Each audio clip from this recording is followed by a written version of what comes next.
नमस्कार दोस्तों। ACL injury के बाद बहुत सारी गलतियां हम अपने प्रैक्टिस में देखते हैं।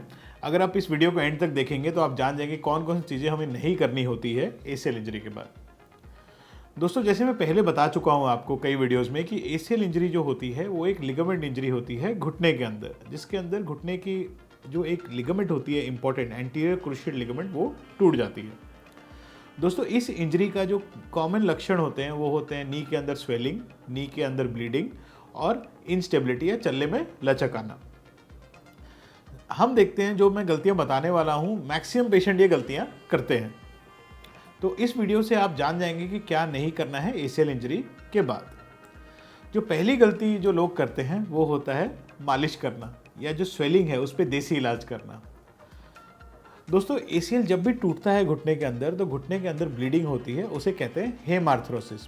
पर हमारा जो घुटना जॉइंट होता है वो एक क्लोज स्पेस होता है, तो ब्लीडिंग कहीं जा नहीं पाती। घुटने के अंदर ही एक बलून जैसे फूल के रहती है और इसलिए घुटना फूला हुआ लगता है। इस फूलन को हम कहते हैं हेमार्थ्रोसिस। तो लोग क्या करते हैं, उसके ऊपर गर्म पानी की सिकाई, तेल की मालिश और कई तरह के देसी इलाज कराते हैं, जिससे उन्हें लगता है कि ये जो अंदर चोट लगी है वो ठीक हो जाएगी। दोस्तों, इसका ना बड़ा नुकसान होने का चांस होता है, क्योंकि जब कोई इन्फ्लामेटरी प्रोसेस है और उसके ऊपर हम उसके ऊपर घस रहे हैं या तेल की मालिश करते हैं तो इन्फ्लामेशन को और बढ़ाता है और कभी कभी इसकी वजह से नी के अंदर इन्फेक्शन या मवाद पड़ने का भी चांस होता है। तो अगर आपको नी के अंदर ब्लीडिंग हुई है, चोट लगी है, तो उस पर रेस्ट करें और आइस लगाएं और गर्म पानी वगैरह ना करें, क्योंकि आइस लगाने से आपकी इन्फ्लेमेशन कम होगी, बढ़ेगी नहीं। जो दूसरी गलती हम लोगों को देखते हैं कि जो ब्लीडिंग हुई है वो कहीं आसपास कहीं जाके दिखा देते हैं और वहाँ पे जो लोकल डॉक्टर जो कि उस चीज़ में स्पेशलिस्ट नहीं है वो क्या करते हैं कि अंदर एक नीडल डाल के या एक सिरिंज डाल के वो जो ब्लीडिंग है उसको बाहर खींच देते हैं या खून बाहर दे देते हैं। ये बहुत ही गलत ट्रीटमेंट होती है। लोगों को लगता है या डॉक्टर्स को लगता है लोकल जगह में कि इससे जो अंदर की चोट है वो ठीक हो जाएगी, पर रियल में इससे जो अंदर की चोट पे कोई फ़र्क नहीं पड़ता और अगेन इन्फेक्शन का चांस बहुत होता है। दूसरी बात क्या होती है कि एक बार जो ब्लीडिंग हो गई, वो ब्लीडिंग एक बार आपका घुटना को टाइट कर देती है और वो घुटने के अंदर बार बार ब्लीडिंग होने का चांस को कम कर देती है। अगर हम घुटने के अंदर से बार बार खून निकालते रहे तो रिकरेंट ब्लीडिंग या बार बार ब्लीडिंग होने का चांस होता है। तो इसलिए हम पेशेंट्स को एडवाइस करते हैं कि आप खून का इनसे बाहर ना निकाल के वहाँ पे थोड़ी सी क्रेप बैंडेज एक टाइट से बांध लीजिए और बीच बीच में उसे खोल के आइसिंग करिए। जो तीसरी गलती सबसे ज़्यादा लोग करते हैं वो होता है कि हमें घुटने के अंदर चोट लगी, हमने घुटने के अंदर थोड़ी स्वेलिंग आई, थोड़ा लचक लग रहा है, हम आसपास जाके कहीं एक एक्सरे करा लेते हैं।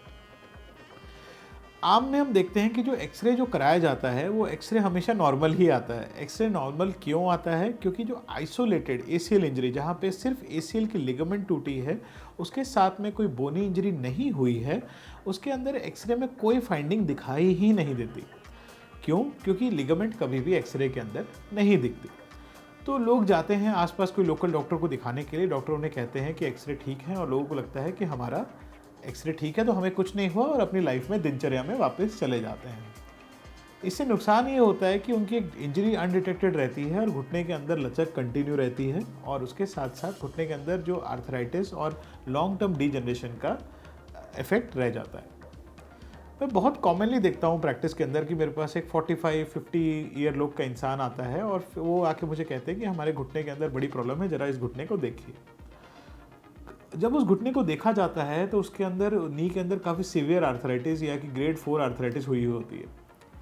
जब केयरफुली हम उनसे पूछते हैं कि क्या आपको कभी बचपन में चोट लगी थी घुटने के अंदर या कभी आप गिरे थे, तो उन्हें वो कहते हैं कि जी सर, 20-25 साल पहले हम एक बार गिरे जरूर थे, बाइक से गिरे थे या फुटबॉल खेलते खेलते, उसके बाद से घुटने के अंदर हमेशा थोड़ी सी लचक रह गई थी।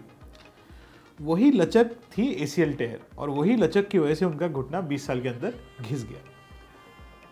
एक नॉर्मल इंसान का घुटना घिसना चाहिए 60 या 70 की एज में।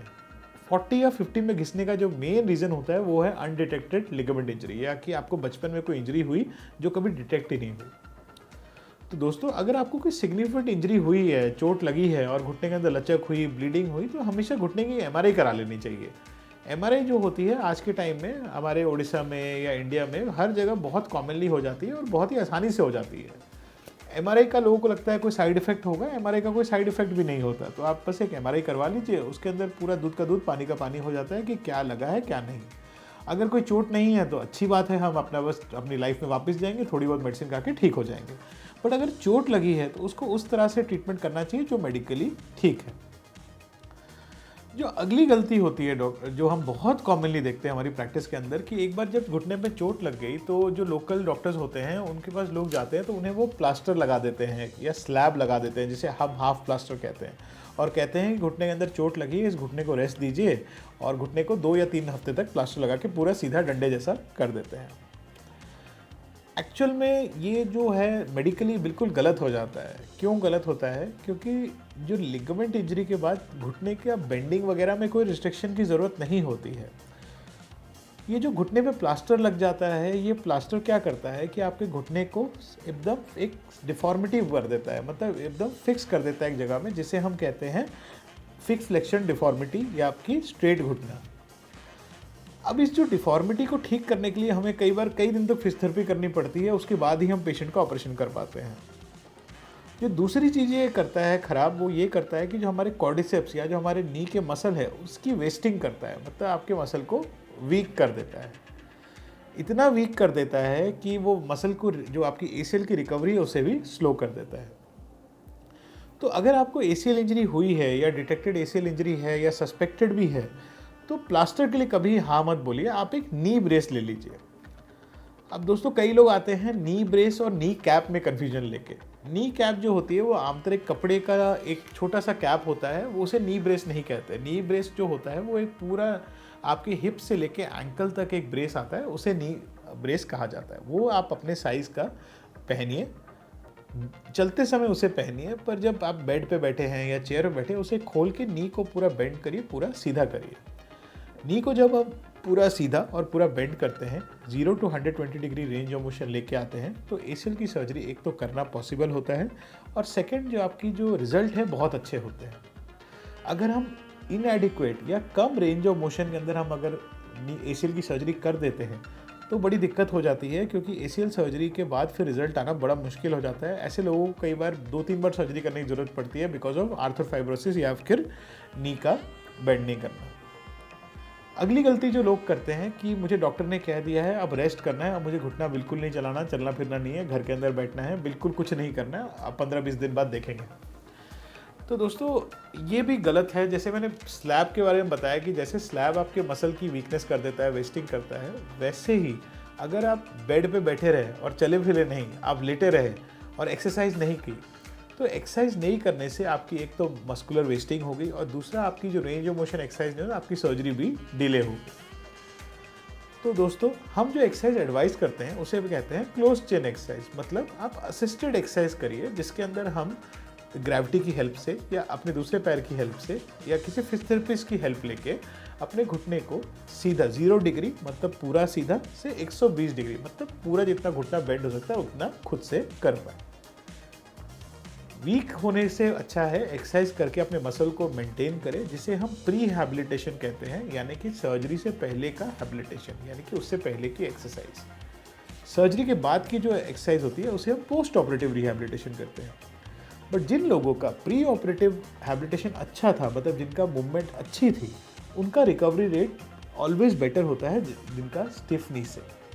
तो जो मैंने अभी गलतियां आपको बताई मोटा मोटी, ये बहुत आम गलतियां होती हैं जो हम अपनी डेली प्रैक्टिस में देखते हैं।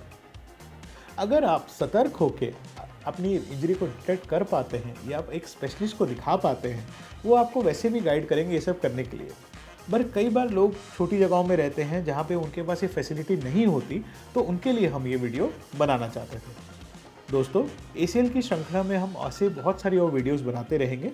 अगर आपको कोई स्पेसिफिक डाउट है किसी एसीएल के बारे में, तो आप हमें इस नंबर पे कांटेक्ट कर सकते हैं या कमेंट्स में लिख सकते हैं। नमस्कार।